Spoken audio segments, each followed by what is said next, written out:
Hello and welcome to the class of English. So, today in this session, we are going to do point number 5 of our Hornbill book English, that is Father to Son by Elizabeth Jennings. Okay, so let's talk about the poet firstly. So, the poet Elizabeth Jennings, she was an English poet born in Boston, England, and she was famously known for her lyrical poetry. At the very small age of 7, she started her writing career. Okay, and Father to Son was one of them. Okay, so now let's talk about the poem.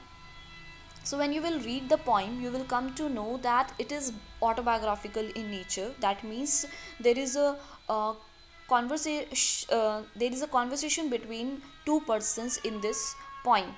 Okay, so the poem mainly deals with the generation gap between a father and his son.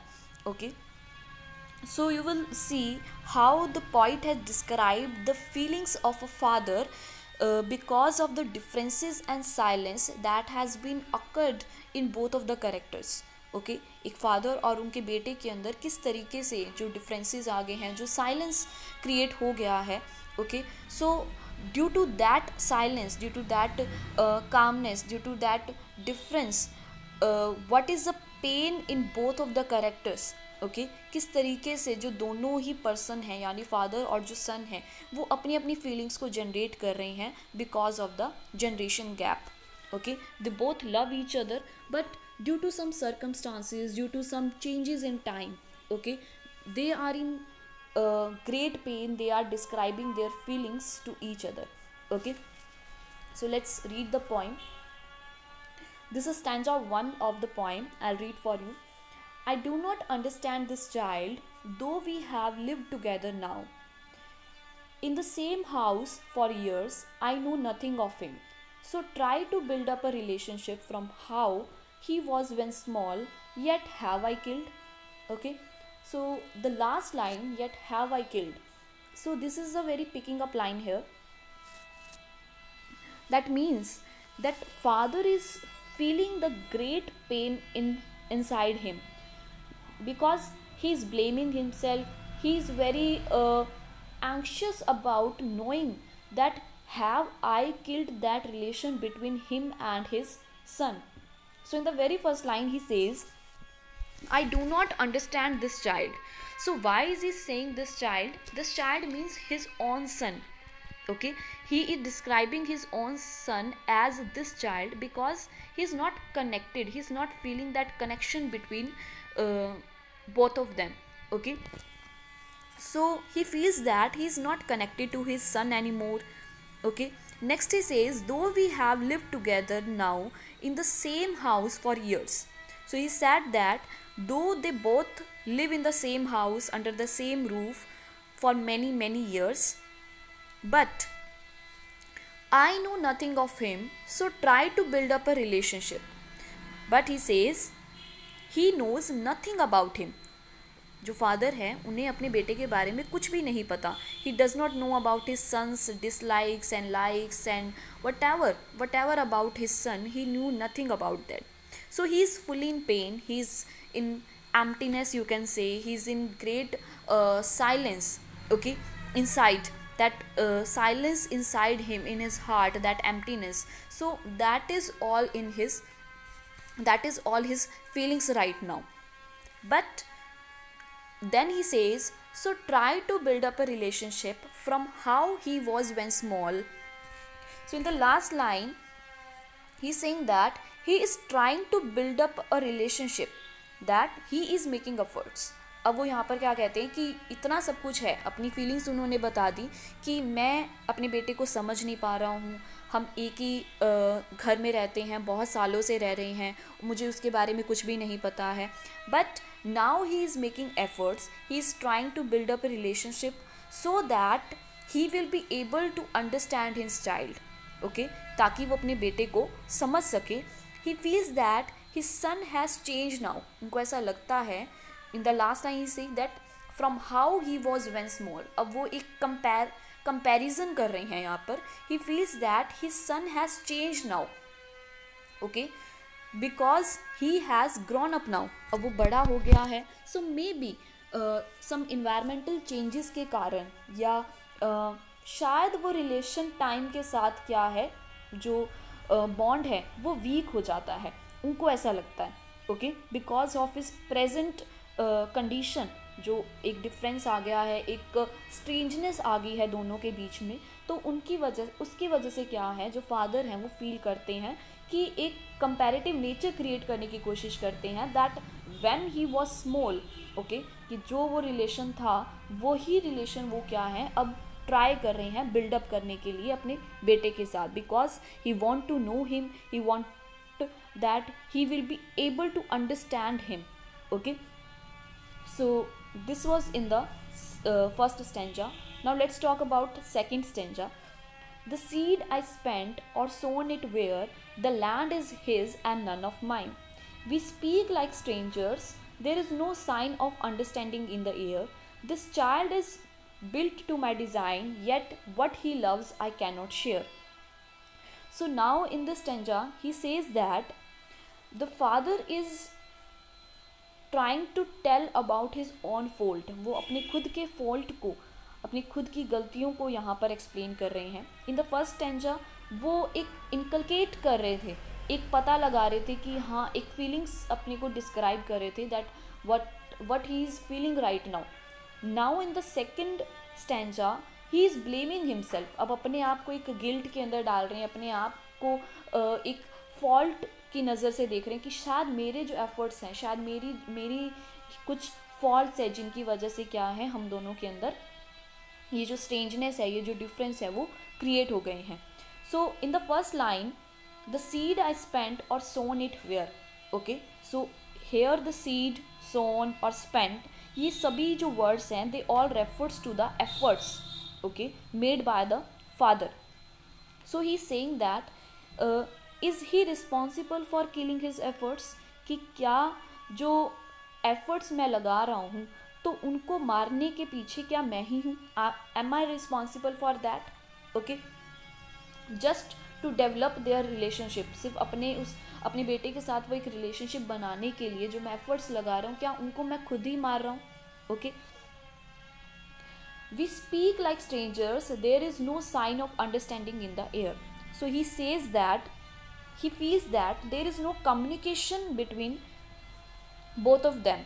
He's saying so because he feels that his son is totally aloof from him. उनका जो बेटा है वो बिल्कुल ही अलग है उनसे. किस तरीके से? Because he is growing in a very different way about which he does not know anything. कुछ भी नहीं पता है उनको अपने बेटे के बारे में, about his likes and dislikes. So he's calculating all the things again and again, and he's blaming himself, okay. So he says we speak like strangers, there is no sign of understanding in the air. So he again says that his son is very far away from him, okay, maybe not physically but emotionally he is getting very far away, just like strangers under same roof. कि जिस तरीके से एक छत के नीचे दो strangers रहते हैं, हम वैसे ही रहते हैं. There is लिटिल टॉक और no talk at all between them. दोनों में कभी कोई बातें नहीं होती, कभी कोई शेयरिंग नहीं होती. There is no such single point to talk about with each other. कोई एक बात करने का कोई सिंगल टॉपिक भी नहीं है, okay. That is the line say there is no sign of understanding in the air, okay, because there is no connection between them, okay. Next he says this child is built to my design. Design means looks, physical appearance, okay. So he says that his son looks like him, okay. जैसे कि हमें पता है कि हमारे जो scientifically जो हमारे जीन्स होते हैं, या तो जो पेरेंट हैं, either of the parent, mother या फादर, तो उनका कुछ भी जो फिजिकल रिजेम्बलेंस होता है वो उनके बच्चों के अंदर दिखाई देता है, okay. So he is again saying that this child is built to my design, कि जो मेरा बेटा है वो मेरी तरह ही दिखता है in appearance, yet what he loves I can not share, but our likes and dislikes are totally apart from each other. लेकिन हमारी जो पसंद और जो नापसंद है वो क्या है, टोटली डिफरेंट है, because of the generation gap. Maybe the father likes some kind of other music, okay, but the son likes of some other thing, okay, so दोनों के जो लाइक्स और डिसलाइक्स हैं वो टोटली चेंज हो रहे हैं, totally they are getting apart from each other, and that is why there is no communication between them, there is so much differences between them. Okay, now in the next stanza he says silence surrounds us. This is the thing, this is the main theme of this poem.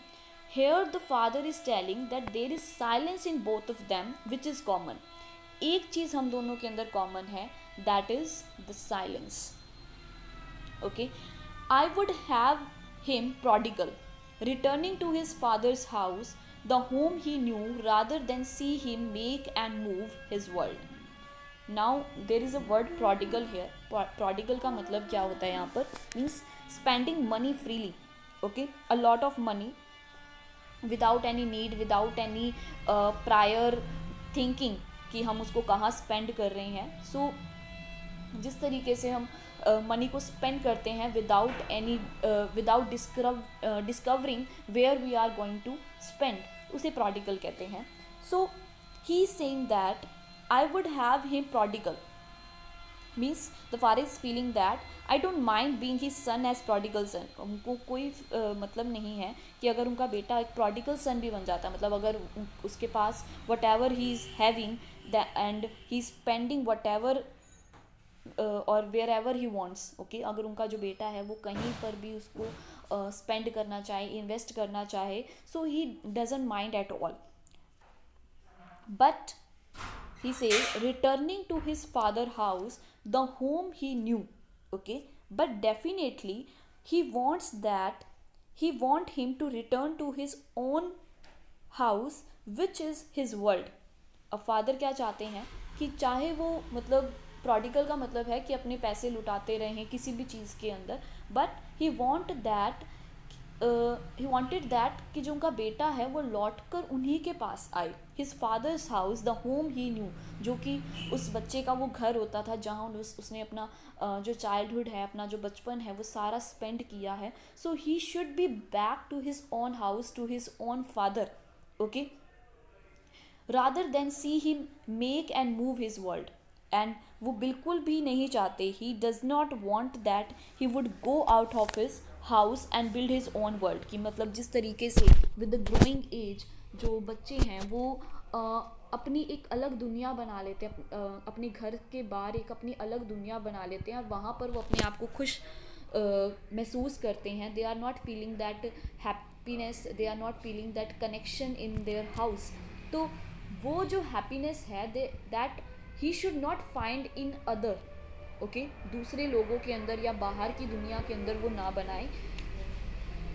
If you want to be very greedy या किस तरीके कुछ भी वो बनना चाहता है वो बने, he does not mind at all, but he should come back to his own house, he should come back to his own world with his father. जो उसके फादर हैं वो उसकी दुनिया है, वो उसका वर्ल्ड बनना चाहते हैं. Okay, and he says that but he wants that he should stay back or come back to his own house at last. Okay, last में क्या है, उसे जो घर याद आए, जो दुनिया याद आए, वो कौन सी दुनिया हो, उसके फादर का घर हो, यानी अपना खुद का घर हो जहाँ जो घर उसे जानता है और वो उसे जानता है. Okay, I would forgive him too, shaping from sorrow a new love. Now at the very last line, he is not complaining, he is not feeling that grief, but he is trying to forgive that also. अब वो forgive करना चाहते हैं, he is ready to forgive him for whatever happened. कि जो भी differences आए, may be some arguments होंगे, some clashes हुए होंगे, कुछ नोक झोंक हुई होगी दोनों फादर और सन के अंदर. So now he is ready to forgive him. वो उसको माफ़ करना भी सोच सकते हैं. Is ready to forgive for whatever happen, but he says that he wants to start a new life with his son with all that love and affection. कि अब जो दुनिया एक नई स्टार्ट करना चाहते हैं वो उसके अंदर एक नया लव, एक न्यू लव होना चाहिए, एक नया अफेक्शन होना चाहिए for his father. Okay, so that was in the third stanza. Now the last stanza says Father and son, we both must live on the same globe and the same land. Here, the father says that they both must live together wherever they are, कि on the same globe and on the same land. कि अगर जहाँ मेरे बेटे को खुशी मिलती है, जहाँ उसका उसे लगता है कि मेरा वर्ल्ड है, ओके, जहाँ पर भी वो रहना चाहता है, so they both should live with each other. जो फादर है और जो सन है, वो एक दूसरे की दुनिया बनना चाहते हैं, एक दूसरे का ग्लोब बनना चाहते हैं, जहाँ वो एक साथ हैप्पीली एंड अफेक्शनेटली रह सके. Now in the third line he speaks. He कौन है यहाँ पर अब? The son. In the last stanza जो सन है, he is also feeling, he is also describing his pain. Yes, the son also, he also speaks in that, in this poem. As I say, this is a conversational poem. Okay, so what he says, I cannot understand myself why anger grows from grief. So he says that he himself doesn't understand why he become so angry over small sorrows of life. अब जो बेटा है, he is also just like father. जो father हैं उनको लग रहा था कि मेरे और मेरे बेटे के बीच में क्या है, एक जनरेशन गैप है. But the same feeling is with that son also. जो सन है उसे भी लग रहा है कि जो मेरे फादर हैं, he is not agreeing to my points, हमारे जो थॉट्स हैं वो मैच अप नहीं करते. So is also feeling that same generation gap. तो उसे भी नहीं समझ में आ रहा है कि I cannot understand myself, मुझे भी नहीं समझ में आ रहा है why anger grows from grief. कि जब भी कोई दुख आता है या कभी कोई भी ग्रीफ या सॉरो हमारी लाइफ के अंदर एंटर होता है एट अ टीनेजर और at age an adult, okay, so why that grief या कोई भी हमें जो दुख होता है, we don't go for the other side. हम एक पेशेंस और एक अंडरस्टैंडिंग के साथ जवाब नहीं देते, बल्कि क्या है, उस दुख को या उस सॉरो या उस कमी को, जो भी हमारा एक बैड फेज चल रहा होता है, उसको हम किसके अंदर कन्वर्ट कर देते हैं, एक एंगर के अंदर कन्वर्ट कर देते हैं. And that anger becomes the differences between two persons, between two generations. Okay, next he says that he also have some grief. Okay, कि दोनों ही क्या है, अपने अपनी ग्रीफ के अंदर है. फादर हैं, उनको अपनी एक एम्प्टीनेस नज़र आती है बिकॉज उनके लिए जो वर्ल्ड है वो उनका बेटा है and he is getting apart from him. तो उनका ग्रीफ अलग है, और जो बेटा है, सन है, उसका ग्रीफ भी अलग है, that his father is not matching up with his thoughts. Okay, दोनों के अंदर एक जनरेशन गैप आ गया, एक अंडरस्टैंडिंग जो लेवल है that is not matching up with each other. Okay, so he's also not happy with kind of relationship that he has with his father because of the passing years. Okay, जैसे जैसे बड़े हो रहे हैं तो हमारे जो इंटरेस्ट है, हमारे जो लाइक्स और डिसलाइक्स है वो बदलते रहते हैं. Okay, so because of the societal issues और इन्वायरमेंट हमारा ऐसा बन जाता है कि हम अपने पेरेंट्स या हमारे जो दूसरे जनरेशन के जो लोग हैं उनके साथ हम कनेक्टेड फील नहीं करते हैं. Okay, so he says that we each put out an empty hand. That means they both try to find out the solution together. Okay, to their problem. जो उनकी प्रॉब्लम्स हैं, अपना अपना जो ग्रीफ है, उनके लिए क्या है, they are trying to find out the solution, but none of them find any success. वो दोनों ही कोशिश करते हैं, दोनों ही एफर्ट्स लगाने की कोशिश करते हैं, बट एवरी टाइम जो ग्रीफ है वो एंगर के अंदर कन्वर्ट हो जाता है. एंगर के साथ ही क्या है, that becomes argument and at ultimately क्या है, जो डिफरेंसेस हैं वो आ जाते हैं दोनों के अंदर. Okay, and now in the last line something good happens, longing for something to forgive. Now they both have, when they both are discussing to each other, जब अपनी दोनों अपनी फीलिंग्स को डिस्क्राइब कर रहे हैं, so now they both want to forgive each other. एक दूसरे को माफ़ कर देना चाहते हैं. they are ready to start a new life. they both are really in need of starting a new life, क्योंकि दोनों क्या है, एक दूसरे की दुनिया है, एक दूसरे का वर्ल्ड है. Okay, so they are ready to start a new life. Okay, तो ये था पोइम के बारे में, father to son. I hope you got well connected to each other. Okay, and for today this is it. Keep reading and learning. Thank you.